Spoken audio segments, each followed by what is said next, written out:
기초 대사량이 올라가면 체중 관리하기가 편한 건 사실입니다. 근데 이게 올리는 게 생각처럼 쉽지가 않아요. 특히 이거 먹으면 대사량이 빠른다? 이런 거는 25년간 엘리트 운동을 해본 사람으로서 17년째 같은 체중을 유지한 사람으로서 거의 불가능하다고 생각을 합니다. 대사를 올리는 건 음식이 아니라 우리 근육과 몸 세포 안에 있는 미토콘드리아가 하는 일이기 때문에 그래요. 그럼 음식은 뭘 하냐? 미토콘드리아가 제대로 일할 수 있게 만드는 재료예요. 재료가 좋아야 공장이 효율적으로 돌아가겠죠. 그래서 오늘은 우리 공장이 효율적으로 돌아갈 수 있는 기초 대사량을 꾸준히 올려주는 음식, 이상한 음식 말고 우리가 일상생활에서 가장 쉽게 접근할 수 있는 음식 중에서도 좋은 재료에 속하는 것들을 정리해봤습니다. 자, 모든 음식을 다 이야기하면 시간이 너무 길어지니까 오늘은 단백질 중심으로만 이야기를 해볼게요. 그 전에 단백질이 기초 대사량에 있어 단백질이 도움되는 원리는 정말 많지만 크게 두 가지입니다. 자, 일단 TF가 높아요. 이거는 뭐냐면 일단 소화하는 것 자체의 에너지 소비가 많이 들어갑니다. 특히 우리가 가장 많이 먹는 3대 영양소 중에 탄수화물, 지방, 단백질 중에서도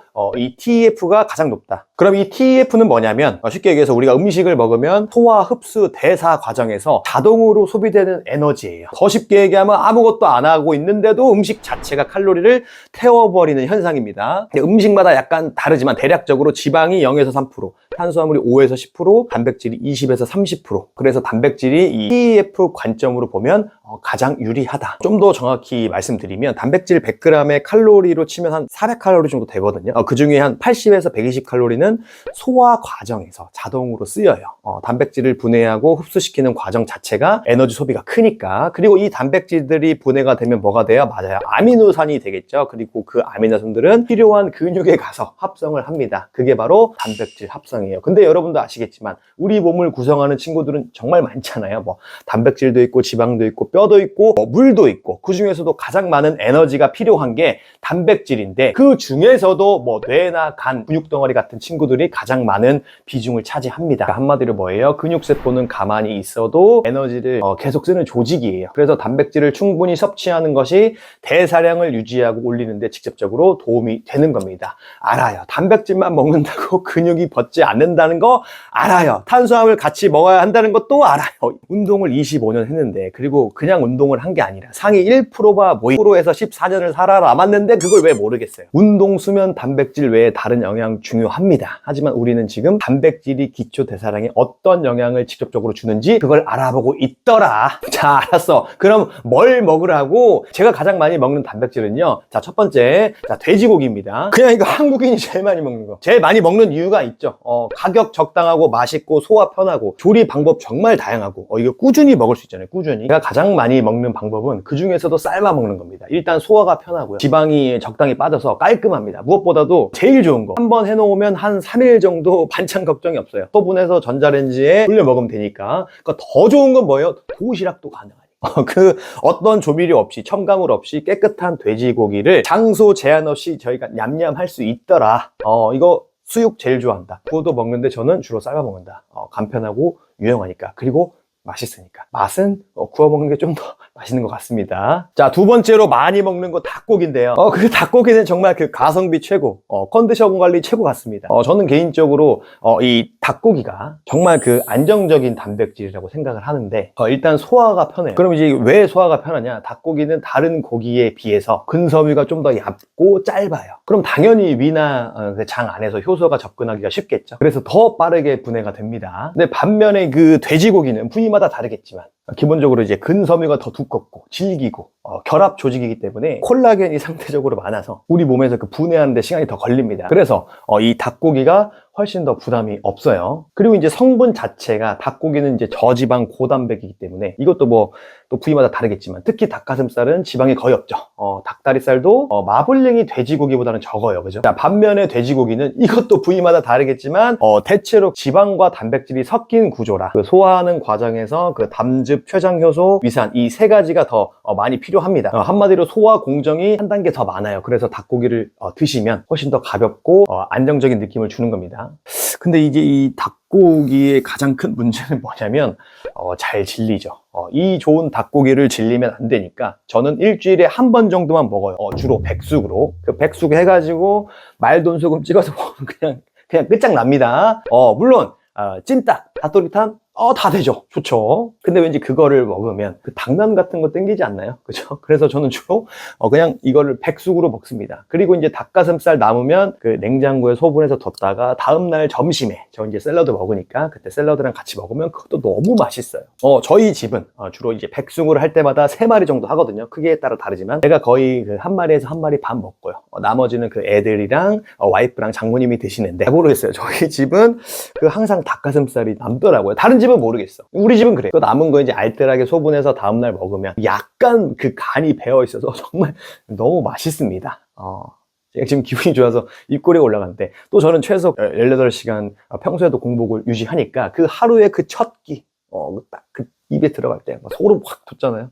이거 공감하실 거야. 그 다음에 이제 소고기인데요. 소고기는 일단 단백질 질도 좋고 회복에 필요한 어떤 철분, 아연, 크레아틴 같은 그 미네랄도 풍부해서 확실히 그 몸이 빨리 돌아옵니다. 근데 문제는 뭐냐? 얘는 좀 비싸잖아요. 그죠? 가격이 좀 나가잖아, 얘는. 그래서 저는 자주 먹기보다는 회복이나 기분 좋게 먹고 싶을 때 가끔 먹는데 또 생각해보면 또 그렇게 가끔은 아니야. 일주일에 한 번은 먹는 것 같아요. 그리고 제가 가장 많이 먹는 거. 그리고 추천드리는 건 샤브샤브.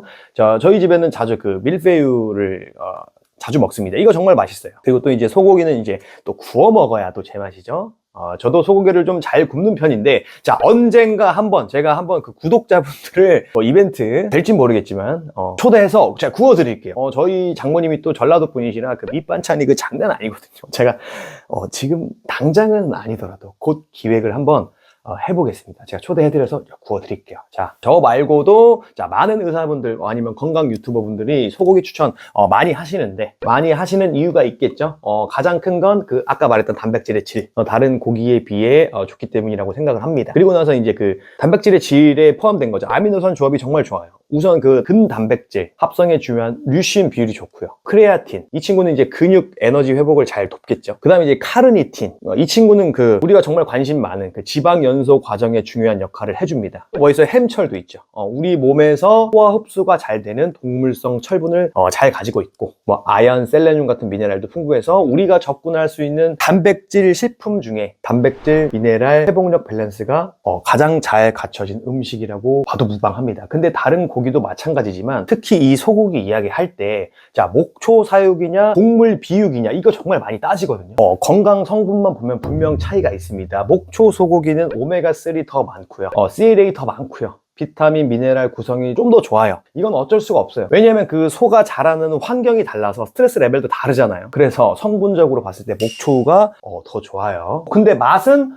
사육이 더 좋아요. 당연하도 지방이 더 많으니까. 그렇다고 곡물 비육으로 키운 소고기가 영양분이나 이런 것들이 안 좋냐? 그건 또 아니에요. 저는 그래서 그렇게 생각을 합니다. 목초 목은 고기가 좋은 건 확실하다. 하지만 꾸준히 먹을 수 있는 고기는 또 다른 문제다. 목초우를 먹는다고 해서 기적이 일어나는 것도 아니고 비육우라고 해서 절대적으로 나쁜 건 아니다. 내 주머니 사정, 내 환경에 맞는 게 핵심이지 난 무조건 목초우 먹어야 돼. 그 스트레스가 오히려 더 건강에 해롭다. 저는 그렇게 생각을 합니다. 야, 그래서 넌 뭘 먹냐? 저희 집은요 이거 둘 다 먹어요. 저는 우리 가족의 건강이 목초우냐 비육우냐 이거 하나로 결정된다고 생각하지 않기 때문에 이 소고기는요 건강을 지킬 수 있는 수천 가지의 퍼즐 중 하나잖아요. 퍼즐 하나에 일일비 하면은 나머지 퍼즐이 망가집니다. 아니 그렇지 않나요? 그렇게 하나하나 따지면 어느 하나 중요하지 않은 거 없어요. 아니 수면 망가져 있어, 운동 안 해, 스트레스 레벨이 엄청 올라가 있는데 아무리 좋은 그 목초우를 먹어봐라 기초 대사량이 올라가나, 그죠? 그러니까 우리에게 필요한 건 완벽한 이론이 아니라 오늘 실천할 수 있는 행동이다. 그리고 저는 이제 염소고기도 먹는데 염소고기는 흔하지 않지만 먹어보면 이제 느낌이 확 옵니다. 근데 이제 남자니까 저지방 고단백에 혈액순환 좋고요. 이 몸이 무너졌을 때 회복용으로 이거 정말 좋습니다. 모르겠습니다. 이건 제 느낌일 수도 있거든요. 이건 저희 아내가 제가 염소고기 먹은 날은 저희 애들을 일찍 재우는 것 같아요. 제 느낌입니다, 이건. 그리고 또 오리고기도 있겠죠. 오리 잘 아시겠지만 오리고기는 기름이 정말 많아요. 그래서 이제 안 좋은 기름처럼 보이지만 실제로는 부담이 적은 지방을 가진 고기가 오리고기다. 불포화 지방산 비율이 또 높아서 심혈관에도 덜 부담이 되고 단백질 퀄리티도 좋고 먹고 나면 몸이 편안하다 느낌이 오는 고기가 오리고기다. 그래서 저는 오리고기를 기름처럼 보이지만 속까지는 기름지지 않는 고기라고 부르고 싶어요. 실제로 이것도 자주 먹습니다. 우리 애기들도 잘 좋아해요, 이거. 그리고 이제 뭐 양고기 뭐 이런 것도 있겠죠. 하지만 제가 주로 먹는 건 이 5가지 고기고, 자, 6번째가 뭐냐면 계란인데요. 자, 계란 하면 콜레스테롤 때문에 안 좋다는 이야기가 아직도 남아 있습니다. 근데 이거는 조금 많이 오래된 오해예요. 제가 왜 오해라고 말씀을 드리냐면 1960년에서 70년대에 음식으로 콜레스테롤을 많이 먹으면 피 속 콜레스테롤이 올라간다, 이런 가설이 크게 퍼졌습니다. 그 대표적인 게 그 미국 미네소타 대학에서 진행된 초기 동물 실험들이랑 소규모 관찰 연구들이에요. 자, 거기서 나온 결론이 뭐냐? 계란을 먹으면 LDL, 콜레스테롤이 증가한다. 이렇게 너무 단순하게 연결을 해버린 겁니다. 문제는 뭐냐면 이 연구들이 참가자 수가 이제 너무 식단 자체를 제대로 통제하지 않았어요. 그 통제 변이를 제대로 통제하지 않은 거예요. 그래서 포화지방, 설탕, 흡연, 체중 이런 거 중요한 변수들 거의 다 빼버렸어요. 이걸 통제 못했어. 그리고 나온 결과를 보고 계란에는 콜레스테롤이 있어. 근데 우리도 다 알겠지만 혈중 콜레스테롤 올라가면 질병 당연히 위험해 라는 단순 공식이 해석이 나와버렸어. 그리고 이 이론이 언론을 타고 퍼지면서 계란 이꼬르 나쁜 음식, 콜레스테롤 이꼬르 나쁘다, 이런 이미지가 전 세계로 굳어져 버린 거예요. 왜? 계란에는 콜레스테롤이 들어있으니까. 하지만 이제 여러분들도 아시겠지만 이 연구에는 결정적인 한계가 있어요. 그게 뭐냐면 실제로 우리 몸에 있는 콜레스테롤은 음식보다 간에서 훨씬 더 많이 만들어진다는 사실이에요. 전체 콜레스테롤의 한 70-80%가 간이 스스로 만들어냅니다. 그래서 우리가 음식을 통해서 콜레스테롤을 조금 더 먹으면 몸은 자동적으로 이걸 조절을 해요. 더 많이 들어오면 간이 생산량을 줄이고, 적게 들어오면 간이 생산량을 늘려요. 물론 이제 간 기능이 저하되면 이런 것들이 조율이 안 되겠죠. 한마디로 말하면 음식으로 들어오는 콜레스테롤만 보고 혈중 콜레스테롤이 확 올라간다 라고 말할 수가 없다는 거예요. 이 초기 연구들은 이 보상 메커니즘을 전혀 고려하지 않은 상태에서 계란 이꼬르 콜레스테롤, 콜레스테롤은 심장병 위험이라고 단순하게 결론을 내려버린 겁니다. 되게 그럴싸하잖아요, 그죠? 그리고 나서 이제 2000년대로 넘어오면서 그 수십만 명을 대상으로 한 대규모 그 장기 추적 연구들이 쏟아지기 시작했어요. 결론은 어떻게 됐어요? 그 초기 연구와 완전히 달랐어요. 정말 많지만 대표적인 연구만 정리해보면 하버드 공중보건대에서 진행한 Nurses Health Study 같은 대규모 호스트 연구들을 포함해서, 그러니까 호스트 연구는 뭐냐면 쉽게 얘기해서 그 비슷한 조건을 가진 사람들을 오래 따라가면서 누가 어떤 질병이 생기는지, 어떤 생활 습관이 영향을 주는지 장기간 관찰하는 연구 방식이다 라고 보시면 될 것 같아요. 근데 이거를 무려 8만 명이 넘는 사람들을 수십 년 동안 추적한 결과가 있어요. 그리고 결론은 정말 단순해. 뭐냐면 적당량의 계란을 먹은 사람이나 거의 안 먹은 사람이나 심혈관 질환 발생률은 통계적으로 유의미한 차이가 없다. 여기서 말하는 적당량은 성인 기준 하루 1개 정도라고 이 연구는 말합니다. 물론 표본이 엄청 크기 때문에 특정 개인에게 이 결과를 적용하기엔 좀 무리가 있죠. 근데 핵심 메시지는 뭐예요? 계란 이꼬르 콜레스테롤 이꼬르 심장병, 이 단순 공식은 과학적으로 맞지가 않더라. 대규모로 진행된 메타 분석이 있는데, 메타 분석은 뭐냐면 여러 연구를 싹 모아서 한 번에 비교하는 방식입니다. 여기서도 같은 결론이 나왔어요. 비슷한 결론이, 일반 사람은 하루에 계란 1-2개 정도 먹어도 심장병 위험 올라가지 않는다. 플러스 오히려 단백질, 비타민, 미네랄, 콜린 같은 영양학적 이득이 분명히 있더라. 즉 한마디로 뭐예요? 계란은 나쁜 음식이 아니고 잘만 먹으면 몸에 도움이 된다는 거예요. 그럼 이제 여기서 질문이 이제 생기죠. 그럼 콜레스테롤은 도대체 뭐길래 왜 이렇게 시끄럽냐? 콜레스테롤은 우리 몸에 반드시 필요합니다. 나쁜 놈이 아니에요. 이 콜레스테롤의 역할 크게 4가지. 세포막 구성, 우리 몸 모든 세포의 그 벽의 재료예요. 그 다음에 호르몬의 재료, 남성, 여성 호르몬, 그 다음에 스트레스 호르몬 만들 때 콜레스테롤 필요합니다. 그 다음에 담즙산 생성, 지방을 소화하는 담즙 원료,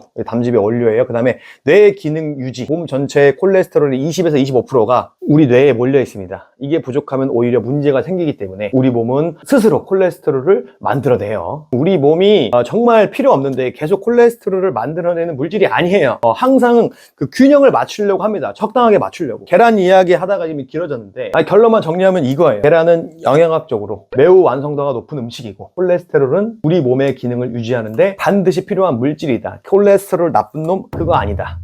근데 이제 계란이 모두에게 맞다? 이거는 또 다른 문제예요. 알레르기가 있거나 가족성 그 고콜레스테롤 혈증처럼 선천적으로 콜레스테롤 조절이 안 되는 분들도 있거든요. 그리고 이제 특정 그 유전적 지질 대사 질환 이런 분들은 본인이 지금 알고 계실 겁니다. 직접 아마 의사분들이 처방을 해주셨을 거예요. 그런 분들은 체질적으로 안 맞는 거기 때문에 그냥 이거 드시지 마세요. 다른 것도 많은데 물론 가성비가 제일 좋긴 하지만 근데 일반적으로 이제 건강한 상태 분이라고 한다면 하루에 한두 개의 계란은 충분히 안전하고 오히려 도움이 되는 경우가 훨씬 많다라고 연구는 얘기해주고 있어요. 그러면 어떤 계란이 좋은 거냐? 자, 계란도 가격이 천차만별이잖아요. 요즘 물가 너무 올라서 계란 사기도 부담스러우실 텐데 계란 고를 때 난각 번호를 보시면 도움이 되실 겁니다. 자, 난각 번호, 자, 이게 뭐냐면요, 그 계란 껍데기를 보시면 적힌 숫자예요. 그럼 그 숫자가 뭘 의미하냐?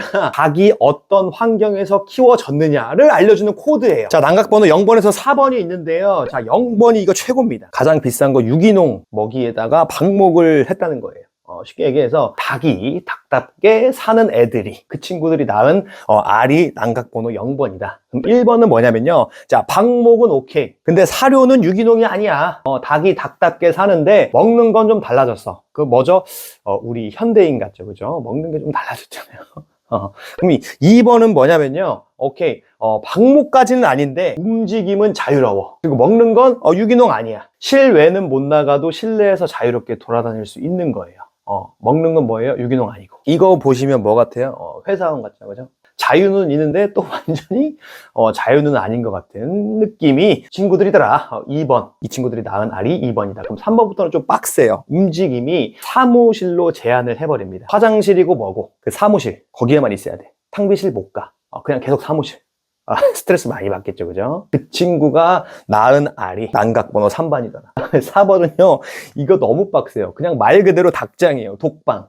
거의 못 움직여. 자, 그 잠도 이렇게 자, 밥도 이렇게 먹어, 알도 이렇게 나. 그게 4번.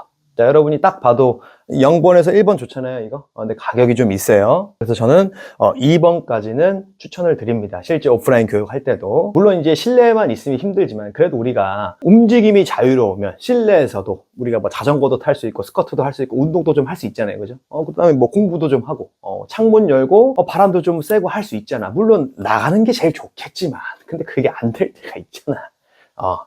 그렇잖아요. 회사도 똑같잖아요. 근데 그럼 또 가격이 올라가니까 0번에서 1번? 이거 제일 좋지. 그래도 닭이 닭답게 살 수 있는 최소한의 조건이 저는 2번이라고 생각을 해서, 물론 이것도 힘들지만, 자, 다시 한번 정리. 난각번호 0번에서 1번 이거 제일 좋다. 하지만 우리 삶은 계란을 단기간에 먹고 끝날 게 아니라 장기적으로 먹을 거잖아요. 이거 가격을 생각 안 할 수가 없어. 내 상황에 맞게, 내 주머니 사정에 맞게 먹어야 된다. 그럼 편의점에서 파는 계란이 1번, 2번이면 먹어도 되나요? 저는 드셔도 된다고 생각을 합니다. 근데 대부분 3, 4번일 거고요. 자, 우리가 편의점에서 계란을 먹는다는 건 어쩔 수 없으니까 먹는 거잖아요. 근데 어쩔 수 없는 일은 자주 일어나지 않으니까 강박 갖지 마시고 드셔도 충분하다고 생각을 합니다. 저도 가끔 강의가 엄청 늦게 끝날 때는 늦은 시간에 배고픈데 도시락을 내가 못 챙겼다? 그럴 때는요, 그냥 애매한 거 막 이상한 거 먹을 바에는 편의점 가서 그냥 계란 사 먹어요. 되도록 1, 2번 사 먹으려고 노력을 하지만 매일 먹는 건 아니기 때문에 그냥 있는 거 먹는다. 제가 이 말씀을 왜 드리냐면요,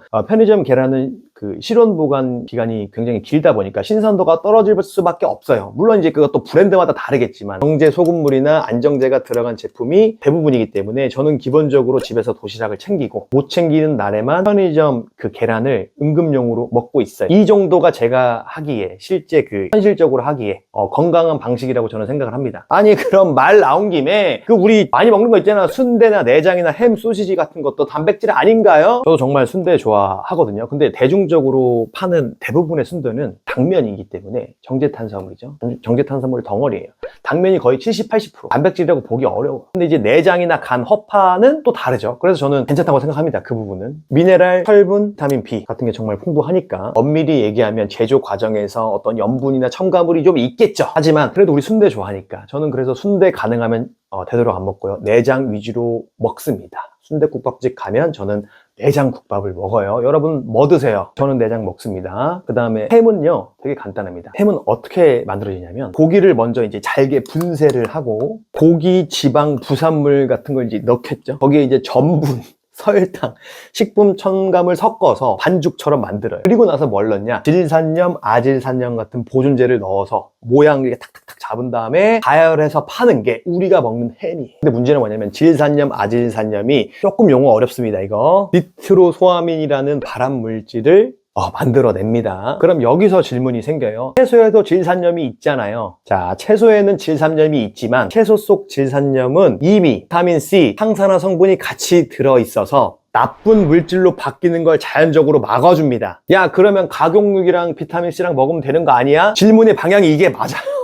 아니에요. 그러니까 니트로소아민은 단백질, 질산염, 고온조리 의해서 만들어지는 거예요. 뭐예요? 가공육은 이미 발암 물질이 생긴 거예요. 생기고 나서 비타민C를 먹으면 이미 생긴 게 없어져요? 없어지진 않죠. 이미 생긴 걸 없던 걸로 어떻게 해? 이미 생겼는데 한 번 내뱉은 말을 주워 담을 수 없는 것처럼 아니 생기기 전에 막아야지. 근데 채소는 이미 비타민C, 항산화 성분이 같이 있어서 애초에 만들어지질 않는다. 아니 그 상처받을 말을 하고 미안해 하는 게 아니라 애초에 상처받을 말을 하질 않아야 되잖아요. 그게 누구예요? 채소가 그렇게 하고. 제가 말하는 게 아니에요. WHO가 가공육을 1군 발암 물질로 넣은 이유도 이것 때문에 그래요. 아니 그럼 소세지는요? 나 소세지 너무 좋아하는데 자, 그 마음은 알지만 소세지도 비슷해요. 물론 프리미엄 소세지는 예외가 있겠죠. 근데 대중적으로 파는 소세지 대부분은 고기를 갈아서 전분 넣고 설탕 넣고 지방 섞고 엉켜붙게 이제 결착제 같은 거 넣고 맛 내기 위해서 이제 향미증제 넣고 상하지 말라고 방부 처리해서 오래 보관하도록 만든 제품이 뭐예요? 소세지예요. 근데 이 과정에서 어떻게 되냐면 여러분도 아시겠지만 원래 고기, 영양소, 필수 아미노산, 미네랄 같은 거 이거 줄어들고 열량, 지방, 염분, 첨가물만 남습니다.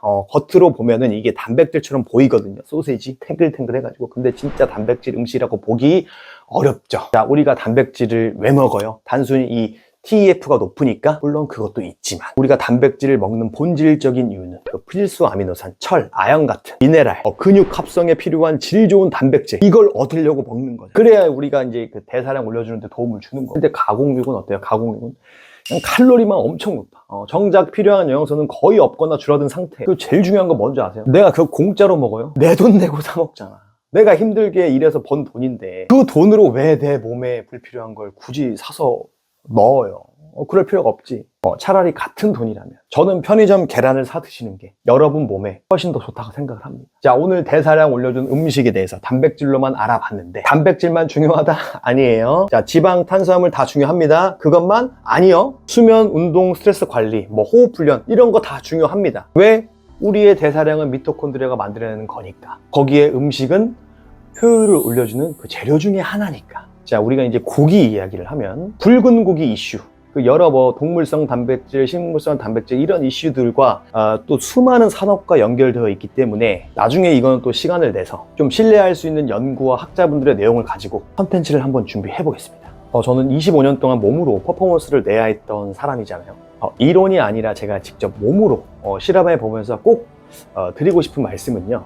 정말 부탁입니다. 이거는 제발 파란 병이니 빨간 병이니 이런 그 다이어트 약 사드시지 마시고 연예인이 하는 이상한 다이어트 하지 마시고 건강하게 드시면서 천천히 운동량 늘려가면서 운동하세요. 그럼 지금보다 무조건 살 빠질 거고요. 무조건 건강해지실 거예요. 몇 달만 하셔도 나도 알고 주변이 알 만큼 건강해지실 거예요. 눈바디도 진짜 다 티날 만큼 변화가 생길 거고요. 내가 건강하게 먹고 운동량을 점점 늘리는 게 기초 대사량 늘리는 유일한 답일 겁니다. 제발 무슨 비법이 있을 거라고 생각하면서 시간 낭비하지 마시고 그 정도로 가시는 걸 제가 정말 추천드립니다. 근데 문제는 뭐예요? 정도로 가는 게 어렵잖아요. 사람이란 게 계속 흐트러지고 당연한 거예요. 저도 똑같아요. 그럴 때마다 제 영상을 보시면서 마음을 잡으시고 다시 정진하는 겁니다. 저도 마찬가지예요. 저도 여러분의 그 응원의 댓글을 보고 마음을 잡을 때가 많아요. 항상 응원해 주셔서 진심으로 감사드리고요. 자, 그에 맞게 열심히 살겠습니다. 오늘도 감사합니다.